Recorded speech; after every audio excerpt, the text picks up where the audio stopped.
Olá, Deus abençoe você, Deus abençoe sua vida, que Deus venha abençoar o seu lar, sua casa, o ambiente que você está nesse momento, que venha a ser totalmente repleto da presença de Deus. Pessoal, estamos aqui para mais um momento de reflexão dentro da Palavra de Deus. Já quero convidá-lo a estar se inscrevendo no nosso canal, ativando as notificações aí, as quais quando sair conteúdo novo no nosso canal, você vai ser notificado. Todos os dias nós estamos nessa caminhada aí de todos os dias trazer vídeo novo aqui no nosso canal. E você que está vendo pela primeira vez, o nosso canal aqui refere-se a momentos de reflexão dentro da Palavra de Deus, com temas curiosos, temas do nosso dia a dia aí, a qual a Palavra de Deus nos ensina direto e indiretamente sobre esses temas. Então você que já está assistindo, se quiser colocar aí nos comentários uma sugestão de tema, está totalmente liberado para que você venha também expor a sua opinião após ver esse vídeo, tá bom? Então, pedindo uma força aí para vocês aí que estão acompanhando, se inscreva aí, dá um joinha aí para fortalecer o canal, que tem um único objetivo, que essa palavra venha alcançar o máximo de pessoas possíveis. Não minha palavra, porque eu estou aqui como um aprendiz, aprendendo junto com você, mas a palavra de Deus que se renova dia após dia e nos faz a gente querer ser muito melhores do que nós temos sendo, tá bom? Então, pessoal, hoje nós vamos trazer um tema, eu vou colocar, pode se tratar de um tema polêmico, né? O tema de hoje é esse aqui, ó. Onde Jesus cultuaria hoje, né? É uma perspectiva. Se Jesus hoje se achegasse aqui na Terra, nós sabemos que biblicamente isso não tem base, mas aonde que Jesus congregaria hoje, né? Porque nós vemos muitas denominações e muitas das quais é aplicado regras, né? Regras específicas. Por exemplo, nessa não pode barba, nessa só pode bigode, nessa não pode usar calça, nessa só pode usar saia, nessa não pode isso, nessa não pode aquilo. Essa aqui, o marido não pode estar do lado da esposa. Esse aqui, e assim vai indo. São coisas as quais aí que são aplicadas vamos colocar assim, doutrina, ensinamentos de homens aí respectivos a cada uma. Então, como tem, essa aqui não pode cabelo comprido, essa aqui não pode isso e tal. Então, vamos dar uma olhada referente a isso. Onde Jesus cultuaria hoje? Então, nós vamos pegar de base o texto que está lá no livro de João, capítulo 4, versículo 23 e 24, né? Então, vamos ver o que a palavra nos diz. Bem conhecido o texto. Mas a hora vem e agora em que os verdadeiros adoradores adorarão o Pai em espírito e verdade, porque o Pai procura tais que assim o adorem. Deus é espírito, e importa que os que adorem em espírito e em verdade. Então, assim, baseado nesse texto base, a gente começa a iniciar pensando. Imagine Jesus Cristo andando pelas ruas hoje. Onde ele sentaria para ouvir uma pregação? Onde ele participaria de uma reunião? Onde ele seria bem-vindo? Aqui na realidade não é uma pergunta em qual igreja, mas em qual lugar? Ele encontraria receptividade? Porque Jesus não se prende a placas ou paredes. Ele olha para a sinceridade, para a verdade do coração, né? Então vamos lá. Primeiro tópico dentro desse tema é que Jesus não se prende a tradições, mas à verdade do Pai. Muitas pessoas hoje confundem religiosidade com espiritualidade. Na realidade são duas coisas bem distintas. Por quê? Porque muitas das vezes frequentar templos, seguir regras externas, exibir títulos ou rituais tudo isso é secundário se o coração está distante de Deus, né? Que ali em João capítulo 4, ainda deixei o texto aqui, João capítulo 4, versículo 23 e 24, deixa claro, e a adoração que agrada a Deus é em espírito e em verdade, e não em edifícios ou programas religiosos, né? Então, assim, fazer uma exegese referente a isso, a expressão em espírito. Eu sempre enfatizo aqui sobre o que é exegese, né, para que a gente venha entender. E sempre tenho colocado aqui, é uma coisa interessante, por quê? Porque exegese o que é? Exegese é tirar do texto o que ele realmente diz, né? Não, ao contrário de uma exegese. O que é uma exegese? Exegese é colocar no texto uma ideia que não está nela, forçando uma interpretação conforme a opinião de quem lê. Então é você forçar a sua opinião no texto. Exegese é tirar do texto o que ele realmente diz. Então sempre quando eu estiver pronunciando em automático, às vezes vai no automático, exegese é tirar do texto o que ele realmente diz, né? Então vamos lá. Então dentro dessa ótica, o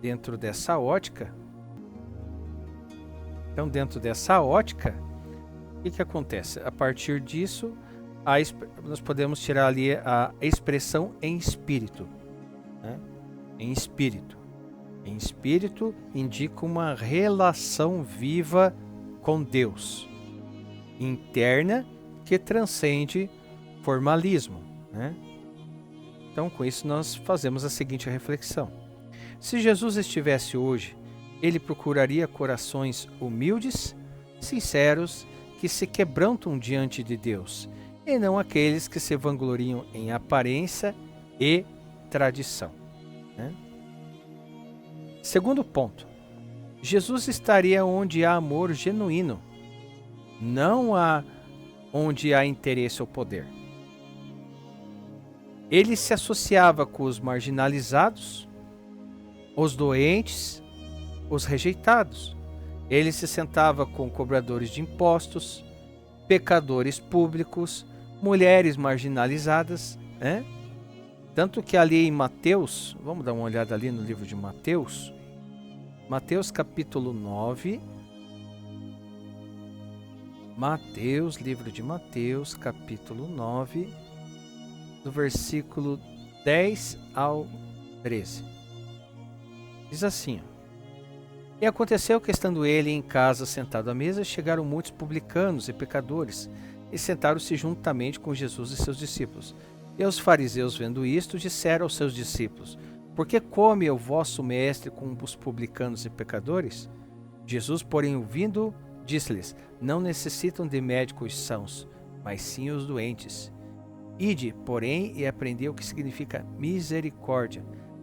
Misericórdia quero, e não sacrifício, porque eu não vim a chamar os justos, mas os pecadores ao arrependimento. Olha só que forte, né? Então ali em Mateus, mostra que ele não se afastava do povo, né? Mas confrontava a religiosidade vazia. Então, dentro daí, extraindo do texto, ou exegeticamente falando, misericórdia quero e não sacrifício, ali no 9:3. Deus deseja compaixão, não aparências. É forte, é forte. Eu falei no início dessa reflexão que era polêmico, né? Ou seja, uma reflexão dentro disso. Hoje, ele se sentiria em casa com aqueles que cuidam do próximo, que não julgam por posição social, mas pelo coração. Jesus rejeitaria ambientes onde o foco é ganho, status ou poder humano.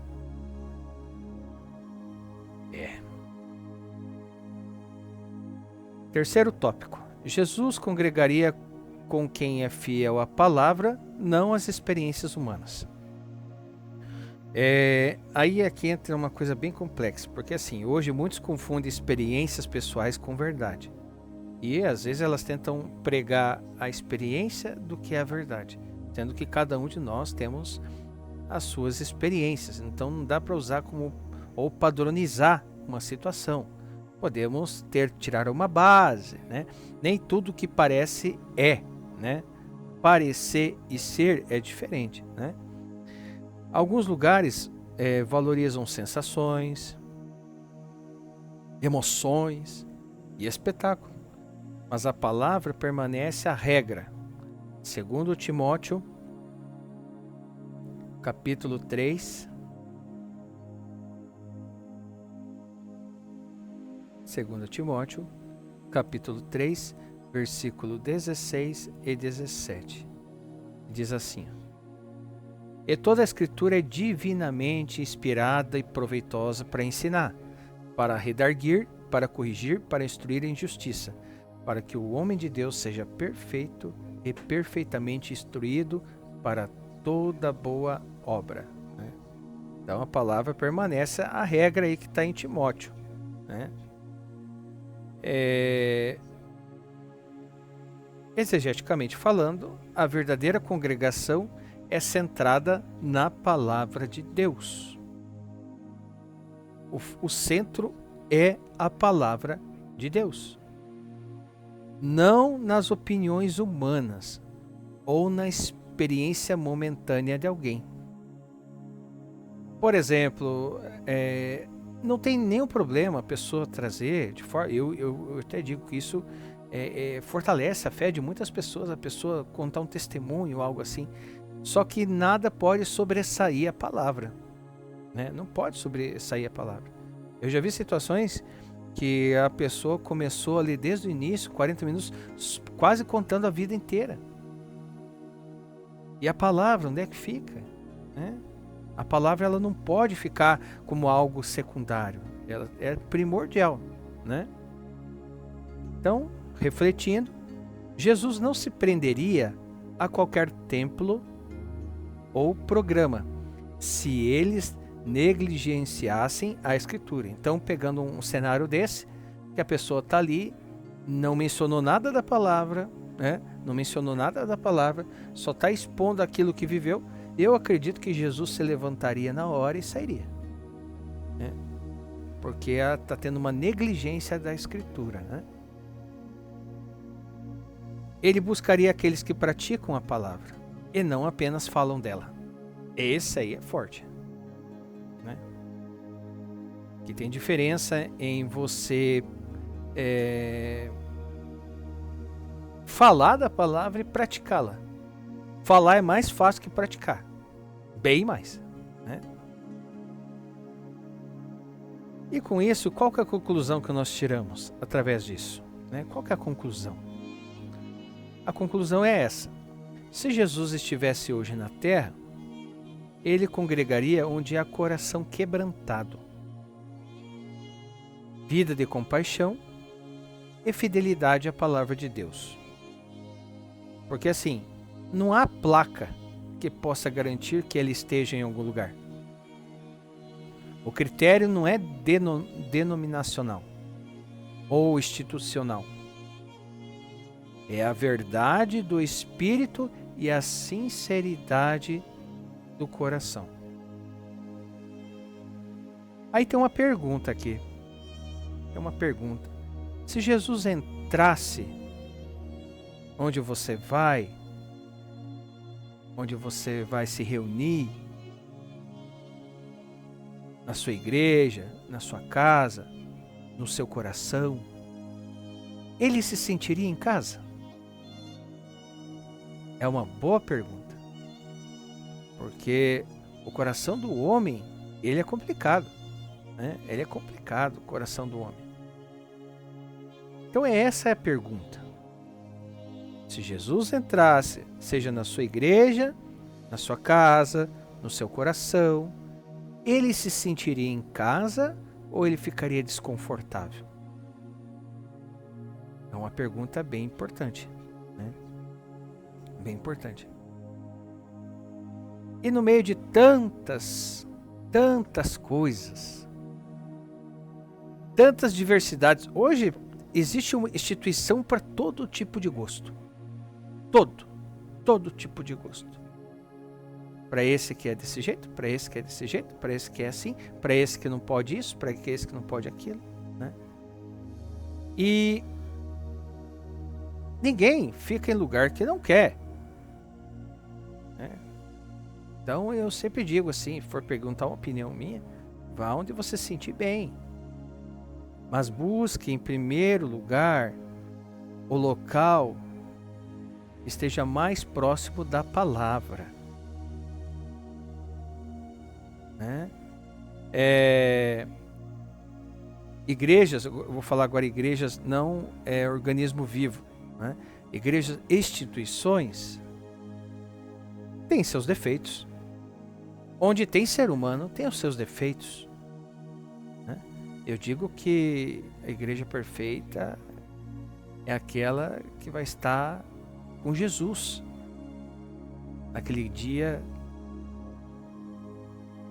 que a nossa mente não consegue processar o quanto belo será esse dia,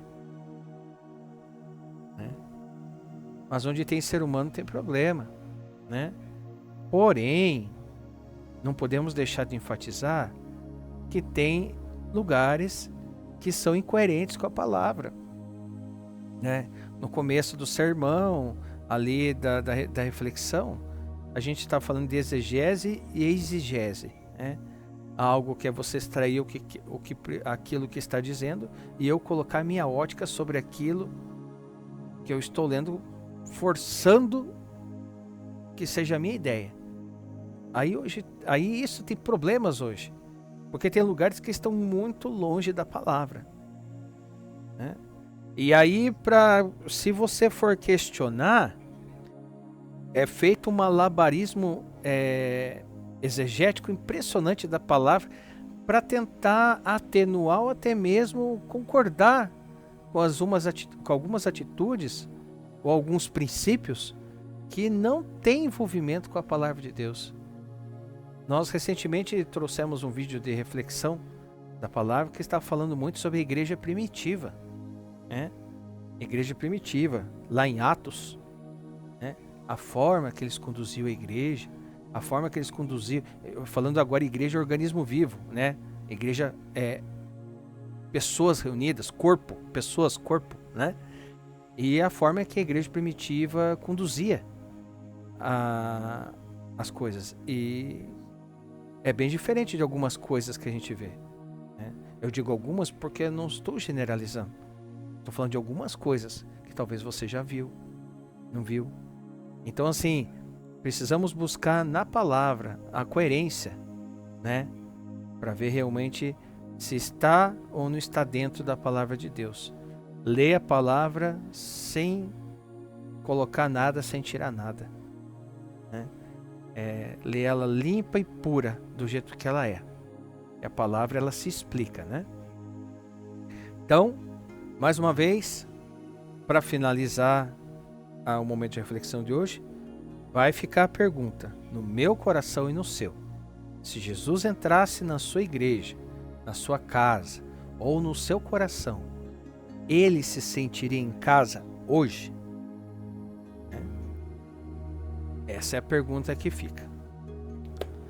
Pessoal, então por hoje é só. Uma palavra bem objetiva que faz nós refletirmos, né? Realmente sobre muitas coisas, sobre a palavra, né? Sobre como que seria, né? Onde Jesus cultuaria hoje, né? Uma pergunta aí que faz a gente refletir um pouquinho, tá bom? E se essa palavra falou com você assim como ela falou comigo e me ensinou muita coisa aqui, né? Compartilhe, mande para mais alguém, seja um canal de bênção, mande para alguém que para ouvir essa palavra, essa reflexão. E se você tem algum comentário, opinião, coloque aí nos comentários o que você acha, o que você não achou, né? E sempre tenho enfatizado nos nossos momentos de reflexão. Você que tem sugestão de temas para que a gente venha trazer para aprendermos juntos, vamos aprender juntos aqui. Coloque aí nos comentários aí, né, a sua sugestão. Tá bom, pessoal? E não se esqueçam de se inscrever no nosso canal e dar um apoio aí, tá bom? Deus abençoe você, Deus abençoe sua vida e te aguardo no nosso próximo momento de reflexão, se assim o nosso bom, grande e poderoso Deus assim desejar, em nome do Senhor Jesus. Deus te abençoe.